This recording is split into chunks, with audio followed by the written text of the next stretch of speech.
Enough talk. You're gonna get what's coming to you.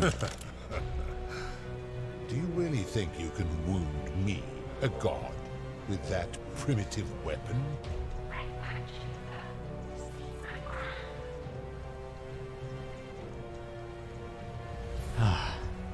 Seize her crown. Let's find out, shall we? Pathetic. The many shall suffer for the sins of the one.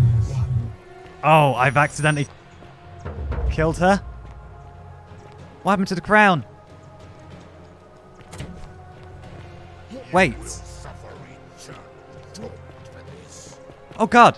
Okay, I've got to escape. Oh god, I've got to escape with a crown. Okay. Oh, don't shoot me. Zip.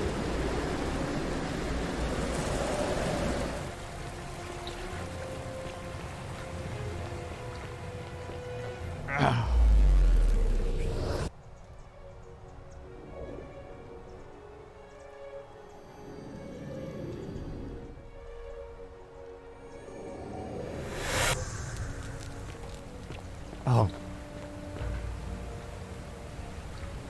I don't think I want to go back in there.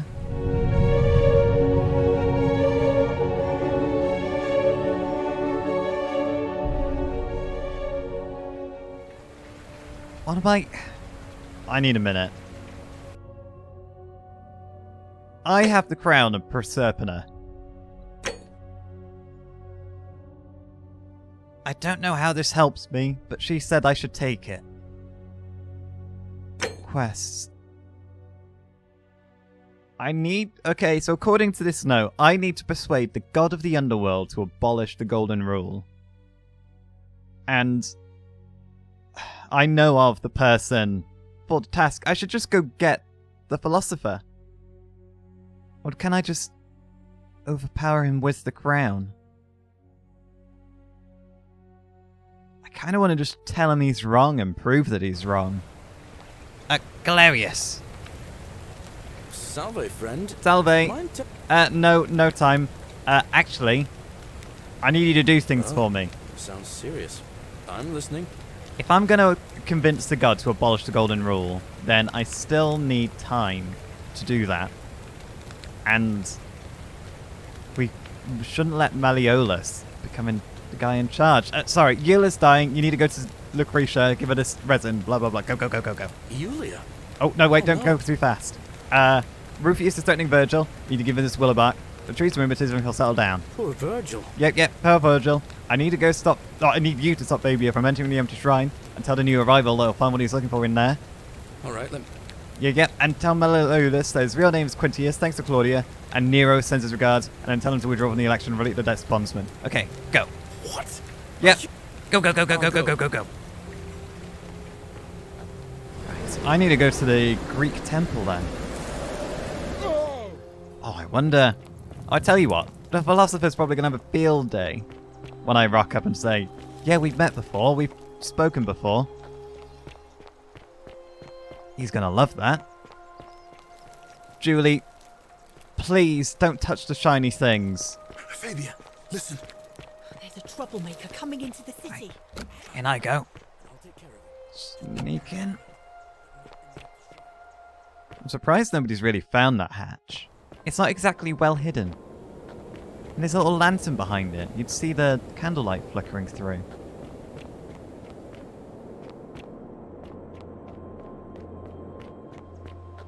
Oh, okay. Now, hello there. Ah, a visitor. Welcome, welcome. May I ask your name? You may.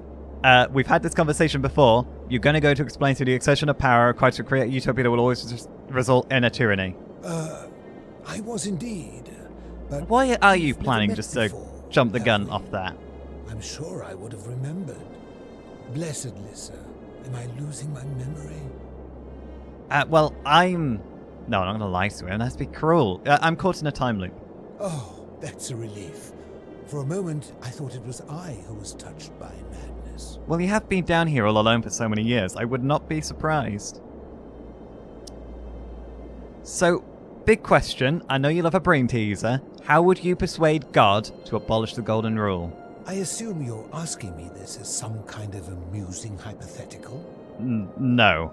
I met him. I wasn't able to persuade him. He seemed pretty adamant that the Golden Rule was necessary and that we were the ones at fault. But I'm gonna go try again. Extraordinary. Then let me see if I can help you. I suppose first excellent. I'd want to gather information. I'd want to know about his reasons for imposing the Golden Rule and what he considers a sin. If I could expose some internal inconsistency in his reasoning, some degree of hypocrisy, I might be able to compel him to change his position. Okay. But as a philosopher, the saddest truth I ever learned is that all but the most enlightened opponents are more easily swayed by appeals to emotion than by reason. So the easiest path would be to find his emotional susceptibility and exploit it. If he was vain, I might try to flatter him. If he was merciful, I would try to evoke pity. I doubt As a he's last merciful. resort, I might figure out what he fears losing above all else, and, if I could, threaten to take it away. Though, of course, that could easily go awry. That would be Now, go Persephone. quickly while my words are still fresh in your memory. Oh. Oh, okay. Oh, I thought we were going to have a lengthy debate, like a practice run. Oh. Oh, okay, Ren. Careful. I mean, even if this goes to plan, he can come live on the surface again with everyone else.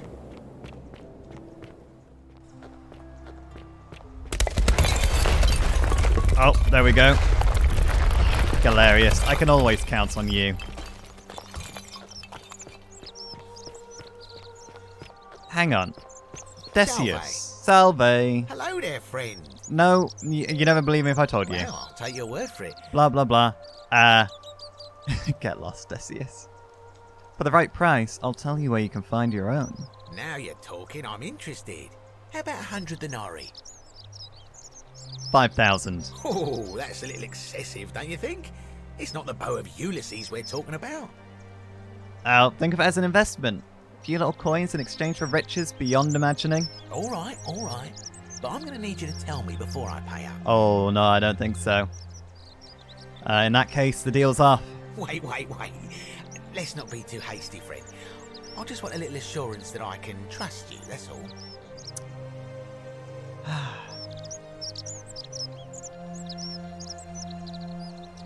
Well, the Golden Rule won't allow me to not deliver on my promises. I suppose you're right.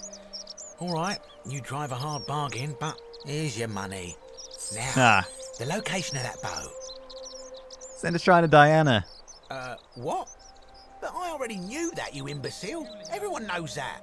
I can't take that golden bow because stealing from the goddess in her own shrine would break the Golden Rule. You promised to tell me where I could get one of my own. And I did. There's an identical bow. In fact, the exact same bow that I have is in there.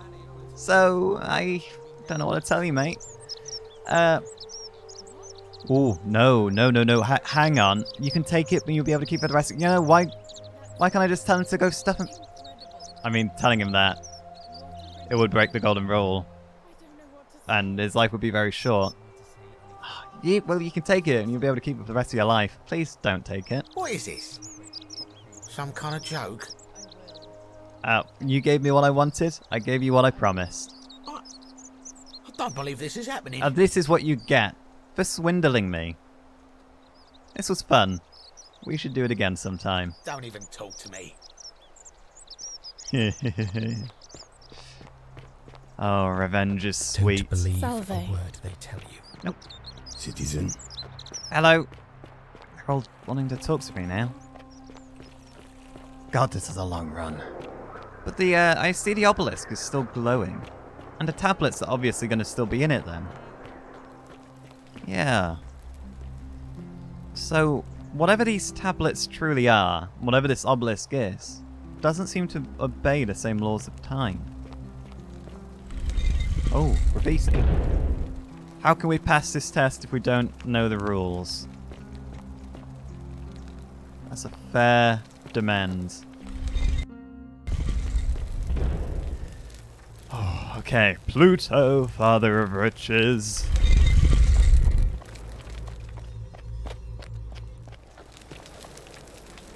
And Hades, Lord... No, wait.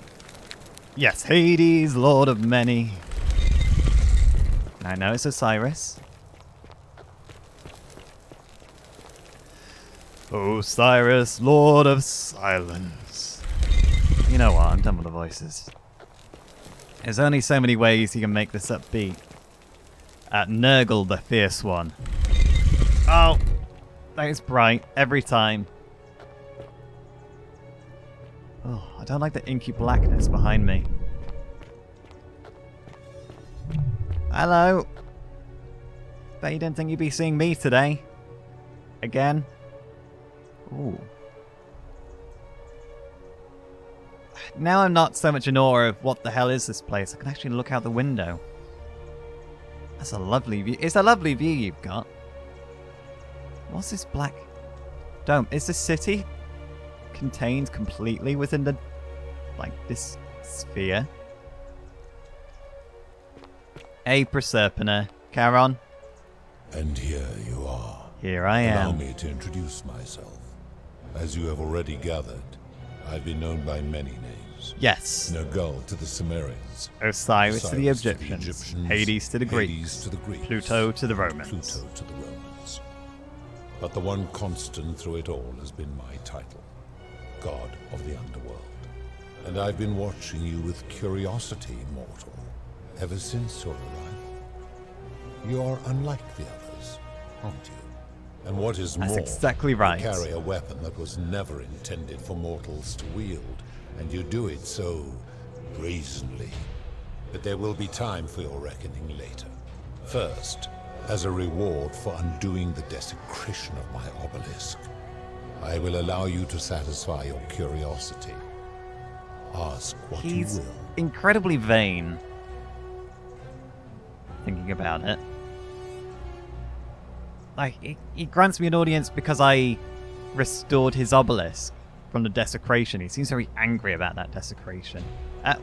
Okay, let's begin. What's your story? My story is many thousands of years long. You will need to be more specific.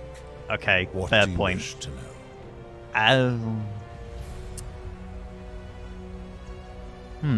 You're a god, you say. Are you really a god, or are you just some kind of incredibly powerful being? It is a matter of perspective.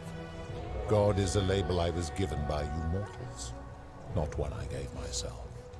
Your ancestors revered me because to them, my knowledge and technology made me incomprehensibly powerful, just as you might seem so to an insect.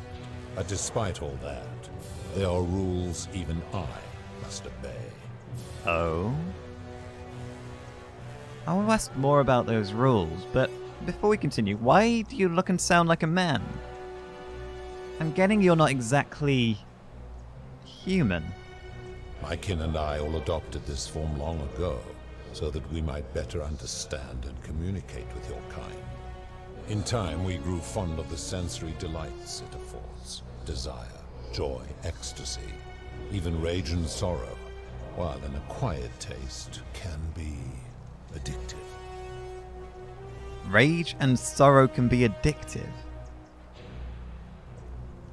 Oh, don't tell me you're just addicted to rage-inducing city destruction. May I see... Oh, do I want to see your true form? Can I get a peek? No. Long ago I swore to Proserpina that I would remain in this form for as long as we remained among your kind. I must honor that. Really? Proserpina seems to be the merciful one, but why have you got a locked... Who is that woman on your left, then? Let's play dumb. The one in the glass box. This is my beloved. Like me, she has been known by many names. Ereshkigal to the Sumerians, Isis to the Egyptians, Persephone to the Greeks, and Proserpina to the Romans. Or perhaps you might know her as the goddess of springtime, the cycle of life and renewal.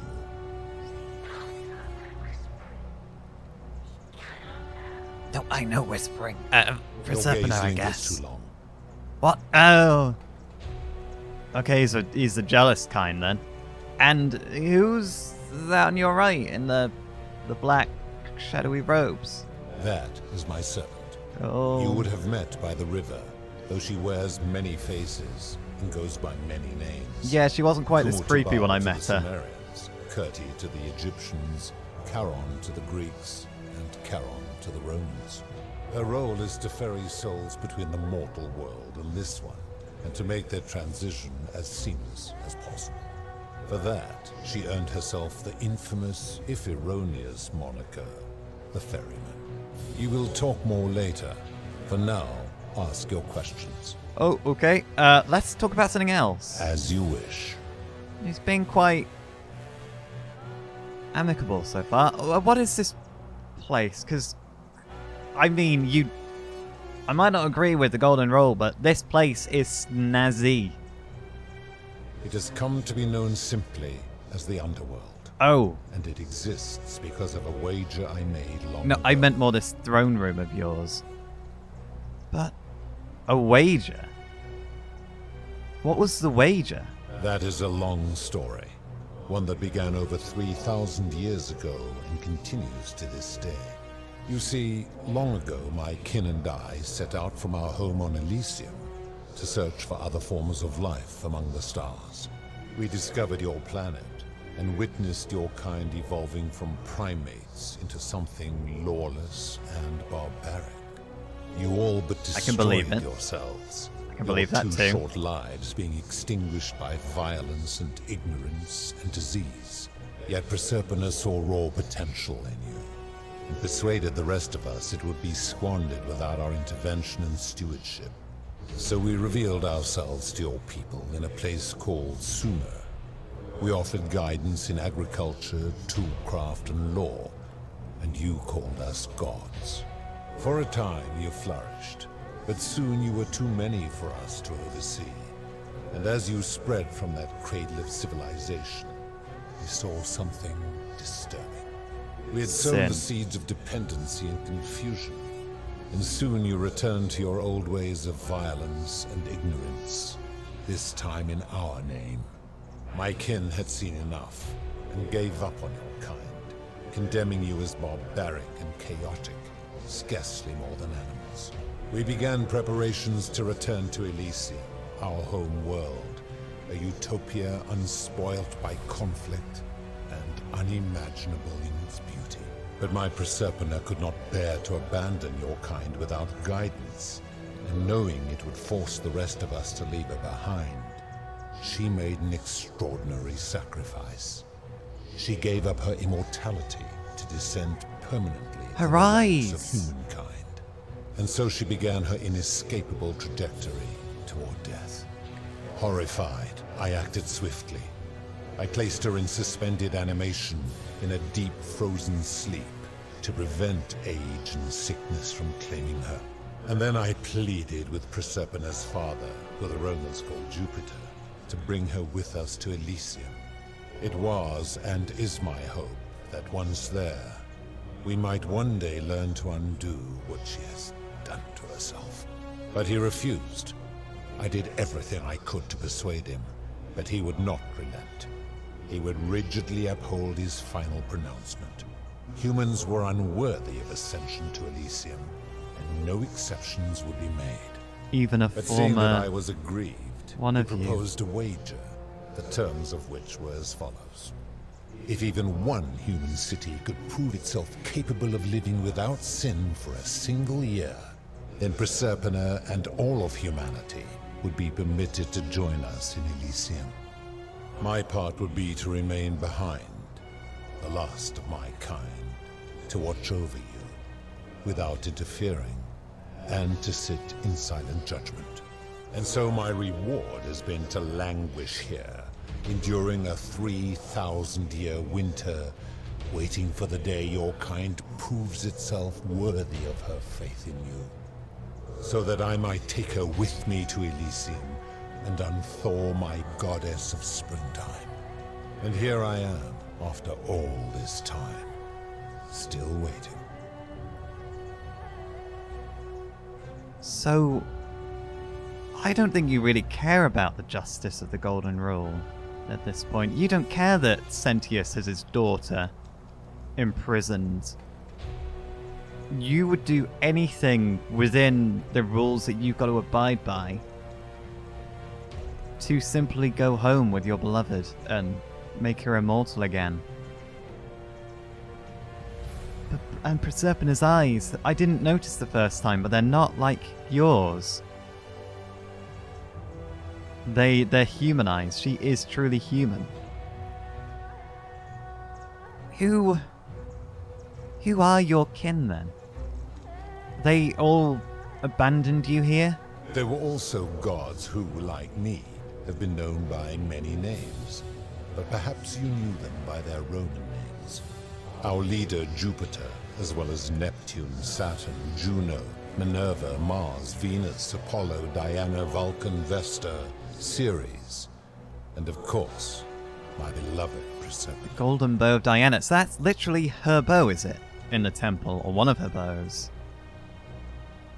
And who built this city? Did you do it alone? I don't rightfully know what this place is. As the first wave of your kind arrived from Sumer, I had them build a city in their own fashion, so that they might be comfortable and recreate their lives here.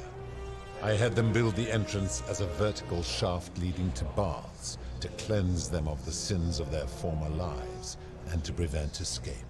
I watched wave after wave of Sumerians arrive, and as their civilization declined over the centuries, they were replaced by Egyptians. Of course, believing themselves to be the superior civilization, the Egyptians promptly built over what had been built before, and made all the same mistakes. After another 1,000 years, the Greeks began to arrive, and then the Romans, and they all did the same thing. They built upon the underworlds of their predecessors, renamed their gods, and ensured their foundations were forgotten. And then they never learned of the mistakes of the past.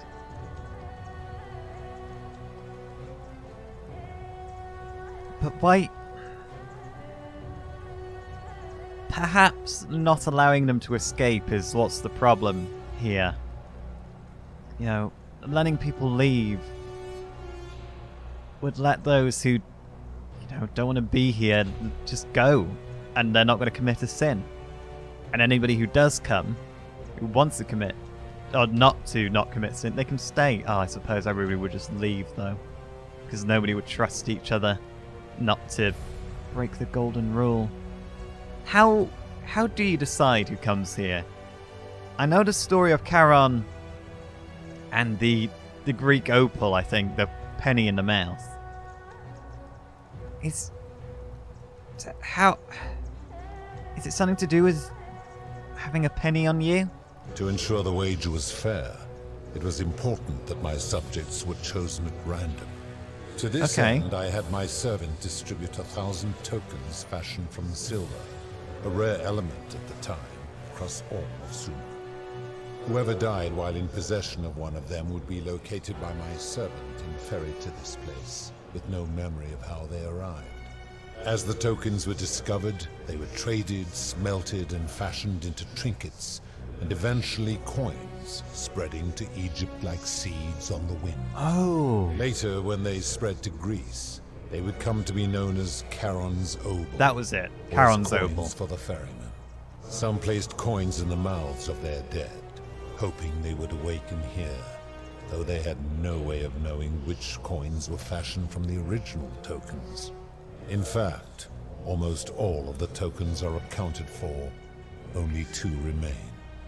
And so after this wave destroys itself, as it is destined to do, you only have 2 your more. kind will have squandered the last of its potential to ascend beyond this rock, and Proserpina's along with it. This is your last shot, then? You say there's 2 more Wait, there's me. Oh, who was that other guy? Al! Wait, Al was dead as well then when he arrived. And I had a penny on me. I had a token. But I'm from the future, so those last 2 tokens were somehow on Al and my possessions. Sorry, ignore me just staring blankly. How did humans come to learn about the underworld? Because there's lots of stories about it, obviously, back in the mortal realm. Is that the right way to refer to it? Because we're no longer on the mortal realm, right? And semantics. How did humans learn about the underworld? It is a regrettable story.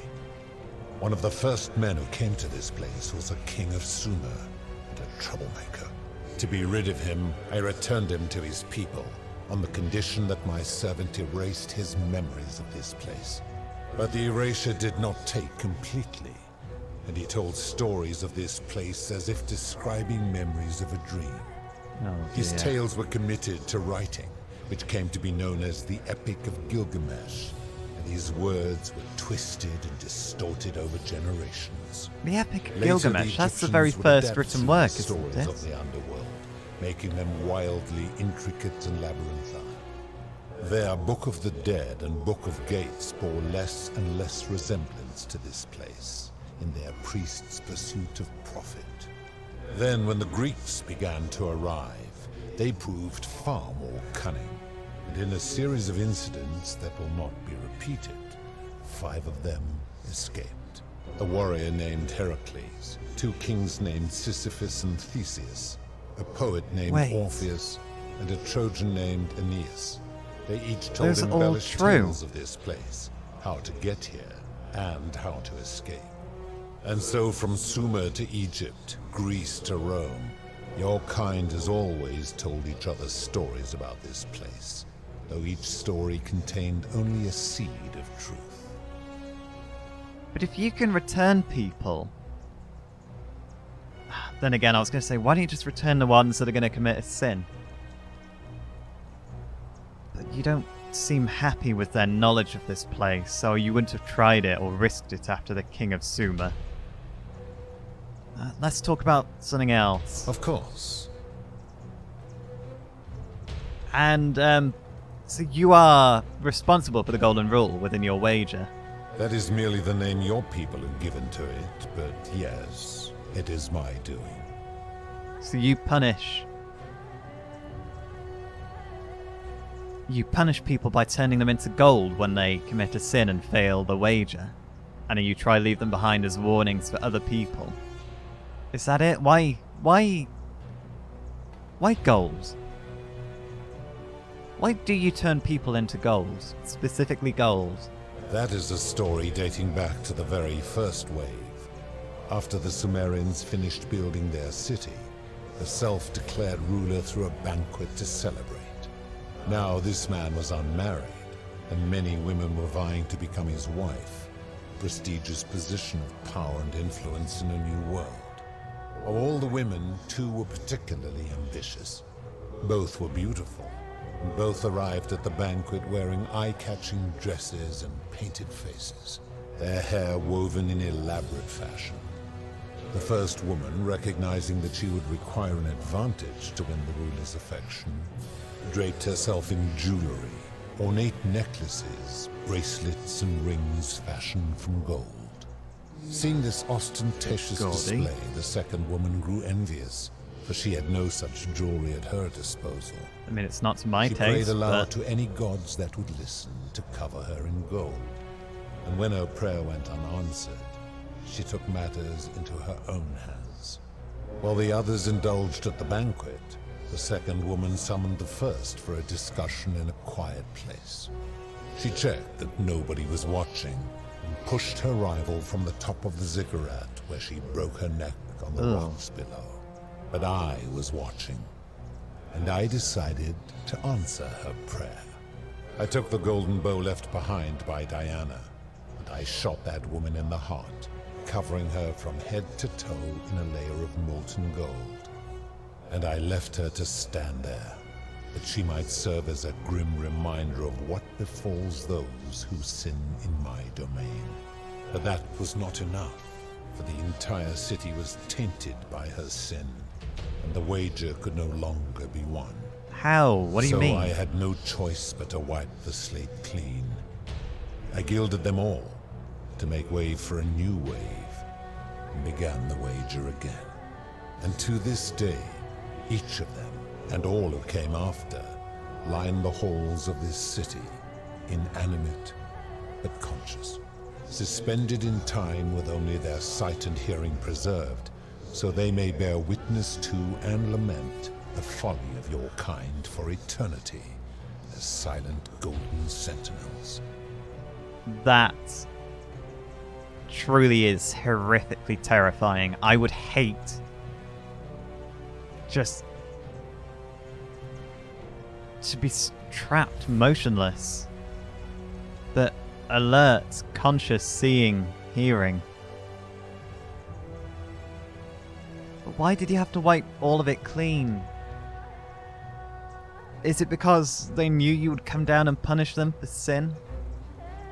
And so it was now, you know, it biased the wager. It wasn't truly a fair wager anymore. So, where do these golden bows come from? I don't want to go to this yet. I don't want to risk angering him. When my kin departed, they left behind many relics which I inherited. A consolation prize of sorts. The golden bow originally belonged to one of my kin, who the Romans called Diana. As my collection of golden statues grew, I chose the most ferocious among them, and equipped them each with a duplicate of her bow, and tasked them with hunting down the Forsaken at my behest. They became known simply as Furies. Your fury. How do you know when people sin? I think it's through the statues, because all their eyes glow blue. And you just say their hearing and sight is preserved. I'm able to commune with all of the statues in the city. Their ears are my ears, and their eyes are my eyes. Is Proserpina connected to the statues in the same way? If she was still conscious, I suppose she could, but she's not. Why do you ask? Yep, no, I know that. I'm not going to tell him. No reason. I just wondered. I mean, she was one of you at one time. Then what an odd question. Oh. And what do you consider a sin? Did I ask you that in that loop? I'm sorry, what do you consider a sin? I've always considered that the cornerstone of morality is the ability to determine right from wrong on one's own. Okay. No attempt to lay out rules like your Code of Hammurabi or your 12 Tables of the Roman Republic can ever cover all possible scenarios. I agree. This should come as no surprise to you, since the core principle has been expressed in many forms by many of your civilizations. The Egyptians made a rudimentary attempt with do to the doer to make him do. The Greeks refined it with avoid doing what you would blame others for doing. The Roman Stoics added, treat your inferior as you would wish your superior to treat you. Even the so-called cultists hiding among you often say, do unto others as you would have them do unto you. It is the simplest of concepts, and each one of you is born with the faculties required to apply it to any situation. Yet none of the peoples who expressed this rule were able to uphold it. Curious, is it not?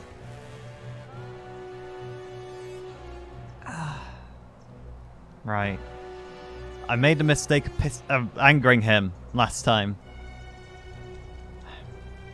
The principle is not as easy to apply as it sounds, because like...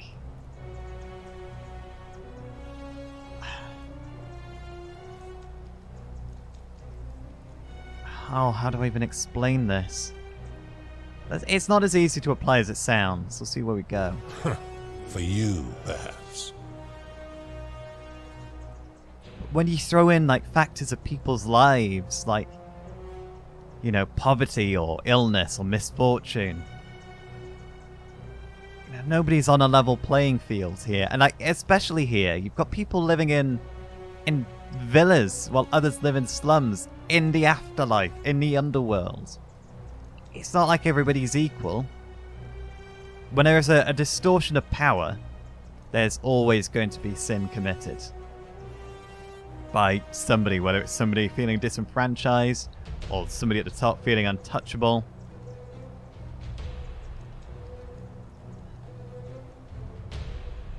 He's just going to blame them for destroying their own lives, and I think that's just going to anger him. But I've seen terrible things here that you didn't consider sin. Why let those happen? Do you plan to speak in sweeping generalizations, or are you going to give me an example? I'm going to give you plenty of examples. What about price gouging for life-saving medicine? The merchant. How is that inconsistent with the rule I've outlined? He shouldn't want someone else to demand an outrageous price for medicine that is needed if he was dying. I disagree. Having watched this merchant, that is precisely what he would expect from others, and he would be quite capable of paying the price anyway. I mean, not after I,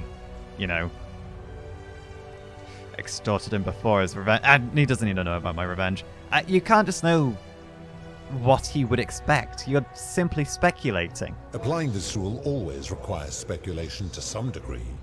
It requires us to ask what another person would want if they found themselves in another situation. And doesn't that make this rule completely subjective and unreliable if it's completely down to your sole speculation? Not if we're wise enough to know the mind of man. And you claim to know the minds of other people, then. You claim to know the minds of man. Supposing you're right, then my law has been broken, and I should turn you all to gold immediately. Is that what you want?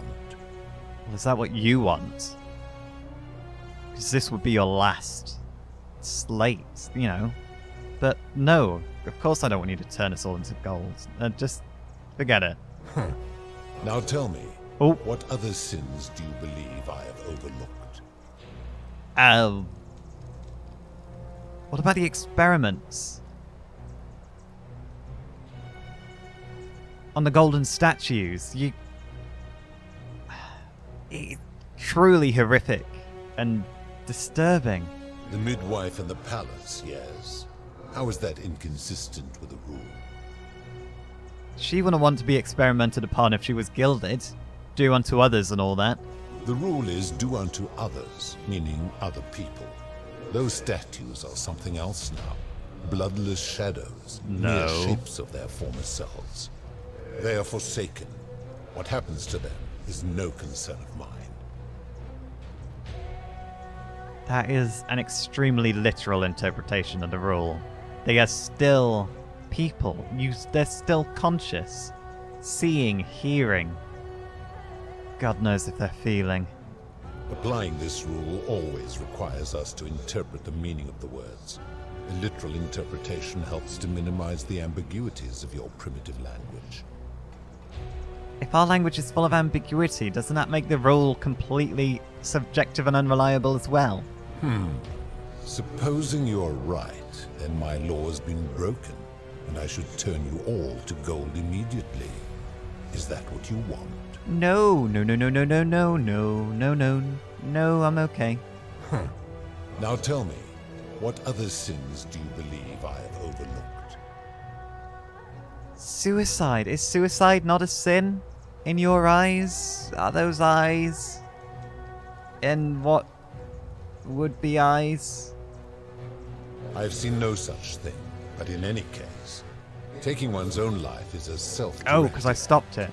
It is not one that is done to others, however they may be affected by it. Therefore, it cannot be said that one who commits suicide has done anything unto others.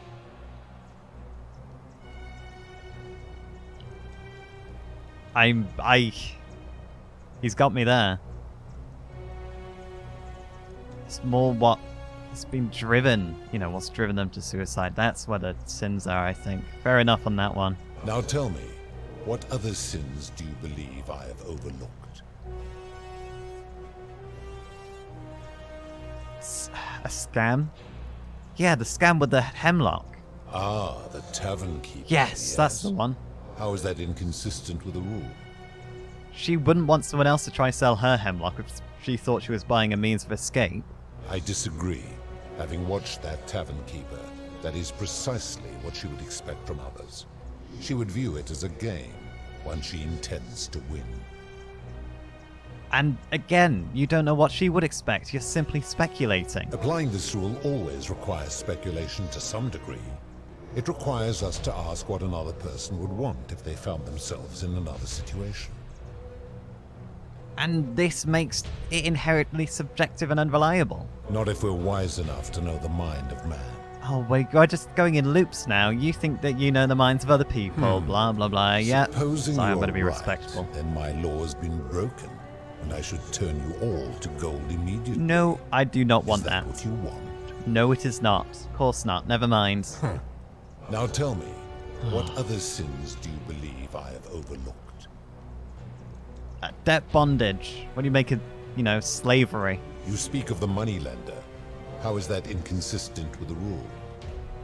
He wouldn't want to be trapped in a 30-year labor contract because of a loan, and I know he absolutely would not want to be that, because he fled after burning Rome. And he would never have signed a contract pledging his labor for 30 years. All he did was enforce the terms of a contract signed voluntarily by others. The whole concept of debt bondage, it's slavery, it's unethical. It's illegal where I'm from, under international law. Have you got any concept of international law? Ignoring your irritating sense of moral superiority. This is interesting. I'm curious, how do people escape poverty where you're from?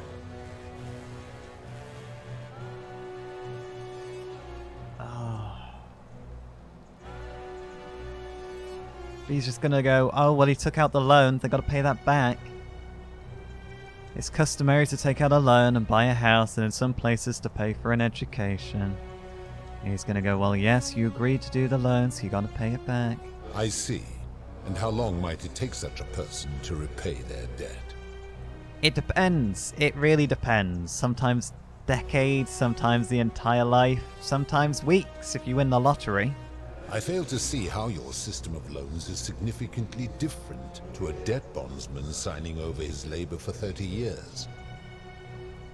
It's not the same, though. Because I'm not selling my freedom, I'm merely, giving away my money. Telling somebody I'm going to pay them, give me $2,000 and I'll pay you back $3,000 is not the same as give me $2,000 and I'll work for you for 30 years. That is slavery. Supposing you're right, then my law has been broken, and I should turn you all to gold immediately. No. Is that what you want? No, it is not. Now tell me, what other sins do you believe I have overlooked? Abduction. What do you make of that? Abduction? You mean the magistrate imprisoning his daughter in the cistern? That's the one. He did so because she sought to escape. A sin I take particularly seriously. Better Especially that he after those stops other her 5 from escape. escaping, albeit brutishly, than I have to wipe out this entire city to Wait. punish her. Wouldn't you agree? For every person that's escaped, you've wiped out the entire city time and time again. When Hercules escaped, and Sisyphus, whatever the name is, I can't pronounce it, you wiped them out. No, better that he stops her escaping. No, I don't agree with that at all. He's literally just Supposing you're chained her up right, and then my law it's has torture. been broken, and I should turn you all to gold immediately. Is that what you want? Nope, no it's not. You keep asking me that question, I give you the same answer every time. Now tell me, what other sins do you believe I have overlooked? Okay, well, it's no wonder people say the gods are cruel.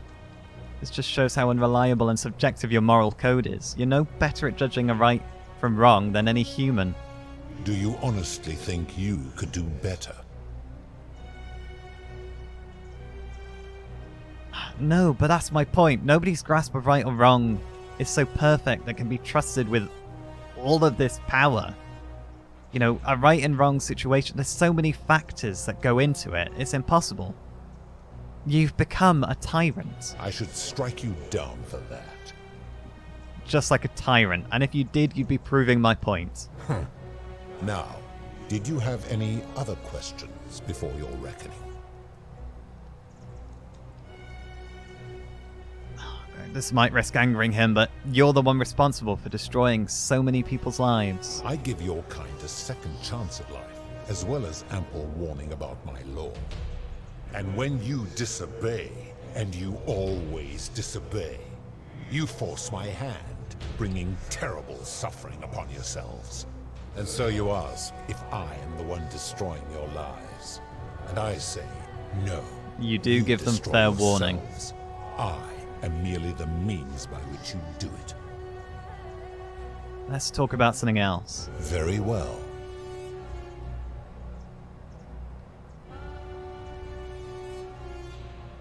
Doesn't look like he's convinced. Let's gamble it. I can always run back in time. You see this? This is Proserpina's crown. I would recognize that anywhere. And yet my beloved still wears hers. What is this? How did you come by it? Deep breath. I took it from her after I killed her in another timeline. You vile, despicable creature. Why would you do such a thing? And worse still, boast about it.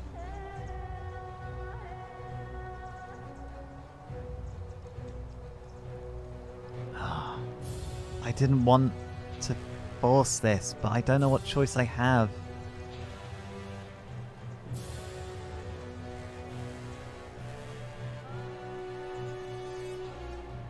I didn't want to kill her, but if you don't put an end to the golden rule, I'm gonna have to do it again. You have put me in an impossible position. If I refuse, you will murder her. And yet, if I agree, I will lose my wager and return to Elysium humiliated and alone. I mean, the idea isn't to humiliate you. What's your decision? I do not see that I have a choice in this. Your treachery and savagery have opened my eyes like nothing I have witnessed in 3,000 years. I didn't... And now you have shown me your species' true colors. And I see that Proserpina was a fool to have ever believed in you at all. This has gone on too long. It is time for me to let go of this form, of her, of all of you. But know this, if I abandon the wager and leave for Elysium, neither she nor your kind may ever ascend.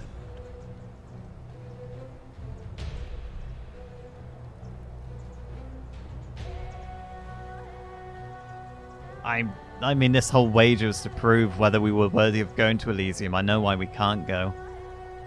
We just want to return to our world. Very well. I will have Charon make arrangements to ferry the others. But as for you, be aware you will be separated from the rest. Why? Do you know I'm from another time, or... What are you going to do to me? Once this exodus begins, the events that brought you to this moment will never have taken place. And you will have created a paradox. Oh, I told him I was What time will become of traveling. you is difficult to predict, but that is the risk you have taken by interfering in the natural flow of time. I mean, I didn't choose that. Now, I are you ready?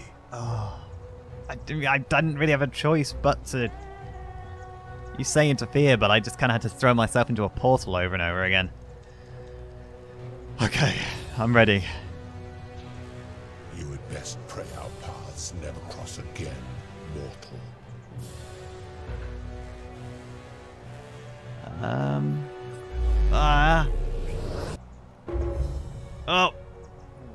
Oh, you know what? This is more second than going backwards. Oh, God.